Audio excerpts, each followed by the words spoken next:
نہ کر سکا. وجہ ہمارے غلام در غلام حکمران. لیکن آج پہلی بار جیل میں بیٹھے ایک شخص نے امریکہ کو اتنا مجبور کر دیا, اتنا شرمندہ کر دیا, اس پر اتنا دباؤ بڑھا دیا کہ امریکی سفیر کو امریکہ میں ہی پیش ہو کر اپنی صفائیاں دینا پڑیں. تو سب سے بڑی کامیابی اس قوم کی یہی ہے, اور اس کو فیل کریں, سیلیبریٹ کریں. اور یہ وہی شخص کر سکتا ہے جو اپنے نظریے اور اصولوں کا پکا, اور اسی نظریے اور اصولوں کی وجہ سے عوام میں اتنا مقبول ہو کہ اس کے مخالفین بھی اس بات کا اعتراف کریں. نواز شریف صاحب کو یہ دکھ ہے اور ان کو یہ ریئلائزیشن ہے کہ ان کی تمام تر سیاسی اور ذاتی قربانیوں کے باوجود 2024 8 فروری کو ان کی عوام نے ان کو ووٹ نہیں دیا. یہ ان کو بالکل احساس ہے, اور جو ان کے چہرے کے اوپر آپ دیکھتے ہیں ایک سیڈنس ہے, وہ اس کی غمازی کرتی ہے.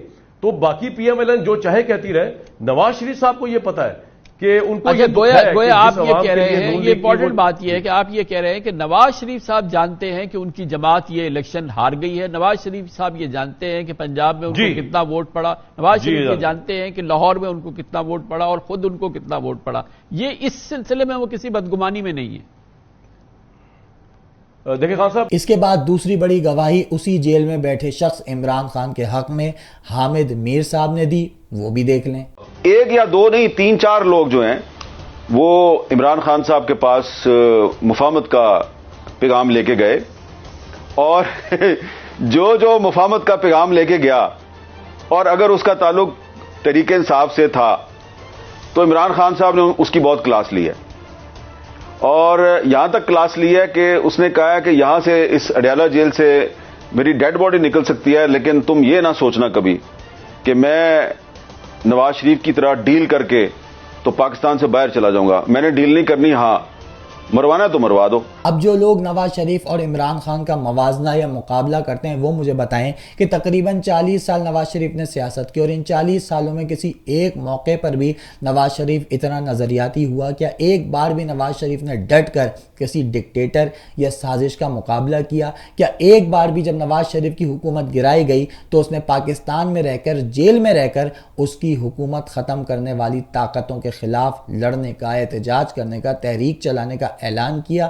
کیا کبھی ایک بار بھی نواز شریف نے اپنی ضمانت اور بریت سے انکار کیا؟ کیا ایک بار بھی نواز شریف نے صدارتی محل کا راستہ استعمال کرنے سے انکار کرتے ہوئے بری ہونے سے انکار کیا کہ جی نہیں, مجھے کوئی ضرورت نہیں اس طرح سے باہر نکالنے کی؟ بالکل نہیں. نواز شریف پر جب مشکل وقت آیا وہ باہر بھاگا. نواز شریف کو جیسے ہی اقتدار کی لالچ ملی اس نے فوراً نظریہ تبدیل کیا. نواز شریف نے ہمیشہ حکومت کو اصولوں پر ترجیح دی. نواز شریف نے کبھی بھی اپنے عوام کے ساتھ جمہوریت کے لیے کوئی جنگ نہیں لڑی, بلکہ نواز شریف ہمیشہ ڈیلوں اور ڈھیلوں کا محتاج رہا. انہی کی وجہ سے حکومت میں آیا. جبکہ عمران خان نے ہر قسم کے ریلیف سے انکار کیا. عارف الوی نے کہا کہ میں صدارتی اختیارات استعمال کرتے ہوئے آپ کو معافی دلوا دیتا ہوں, تو اس نے انکار کیا. اس کے پاس کئی لوگ گئے, بقول حامد میر آپ نے سنا, اس کے اپنے لوگ بھی گئے کہ بھائی تم ڈیل کر لو, مذاکرات کر لو, خاموش ہو جاؤ, اس نے انکار کیا. عمران خان پر جان لیوا حملہ ہو گیا. کیا نواز شریف پہ 40 سال میں کبھی ہوا؟ لیکن عمران خان پر ہوا. اس کے باوجود اس نے اپنا ملک اور لوگوں کو چھوڑنے سے انکار کیا. تو یہ ہوتا ہے لیڈر, یہ ہوتا ہے وہ حقیقی ویژن.